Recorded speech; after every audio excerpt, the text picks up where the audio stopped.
Hi കൂട്ടുകാരെ, നമ്മുടെ phone ഹാങ്ങായി നിന്നാൽ അത് പരിഹരിക്കുന്നത് എങ്ങനെയെന്ന ഒരു വീഡിയോ ആണ് ഞാൻ ചെയ്യുന്നത്. ഇതൊരു നോക്കിയ ഫോണാണ്. നോക്കിയയുടെ ഒരു കുറഞ്ഞ സ്മാർട്ട് ഫോണാണ്. ഇത് ഹാങ്ങായി നിൽക്കുകയാണ്. ഓഫാകുന്നതുമില്ല, ഓൺ ആകുന്നതുമില്ല. ആദ്യം നമുക്കത് എങ്ങനെ ഓഫാക്കാമെന്ന് നോക്കാം. അതിനായി നമ്മുടെ പവർ ബട്ടണും വോളിയം അപ്പ് കീയും ഒരുമിച്ച് പ്രസ് ചെയ്ത് പിടിക്കുക.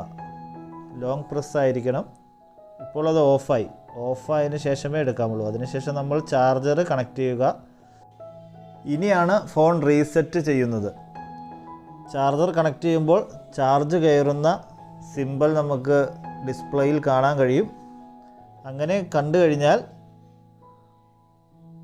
നമ്മൾ ആദ്യം പ്രസ് ചെയ്ത പോലെ തന്നെ ലോക്ക് കീയും വോളിയം അപ്പ് ആരോ കീയും ഒരുമിച്ച് പ്രസ് ചെയ്ത് പിടിക്കുക.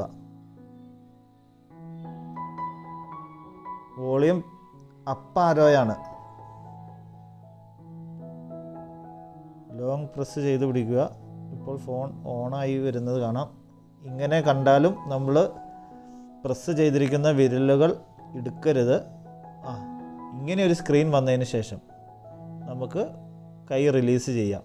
അതിനുശേഷം ഒന്നുകൂടി ലോക്ക് കീയും അപ്പ് കീയും പ്രസ് ചെയ്യുക. ഇപ്പോൾ വേറൊരു മെനു വന്നു.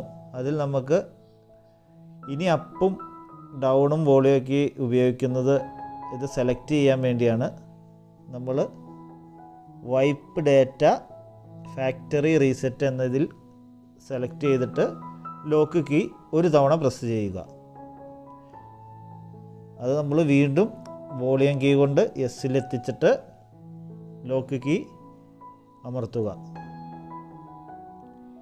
ഇനി നമുക്ക് റീബൂട്ട് ചെയ്ത് കഴിഞ്ഞാൽ നമ്മുടെ ഡാറ്റയെല്ലാം പോയി ഫാക്ടറി റീസെറ്റ് ആകുന്നതായിരിക്കും. ആദ്യത്തെ ഓപ്ഷൻ തന്നെ റീബൂട്ടാണ്. അപ്പോൾ നമ്മൾ ഓക്കെ അമർത്താൻ വേണ്ടി ലോക്ക് കീ അമർത്തുക.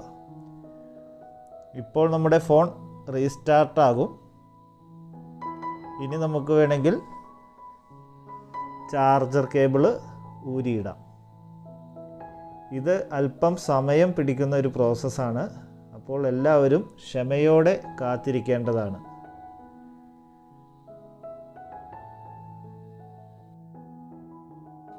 പിന്നൊരു കാര്യം, ഇങ്ങനെ ഫോൺ ഹാങ്ങായി നിൽക്കുന്ന സമയത്താണ് ഇങ്ങനെ റീസെറ്റ് ചെയ്യുന്നത്.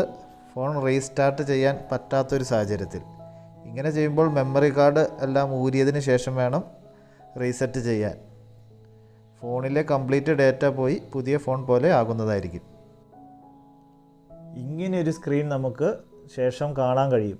അതായത് നമ്മുടെ ഫോൺ മുഴുവനായും റീസെറ്റായി കഴിഞ്ഞു. നമ്മൾ പുതിയ ഫോൺ മേടിക്കുമ്പോൾ ചെയ്യുന്ന അതേ പ്രോസസ്സ് ഇനി ചെയ്തു കൊടുത്താൽ മതി. അപ്പോൾ ഈ വീഡിയോ ഇഷ്ടമായാൽ ലൈക്ക് ചെയ്യുക. Thank you.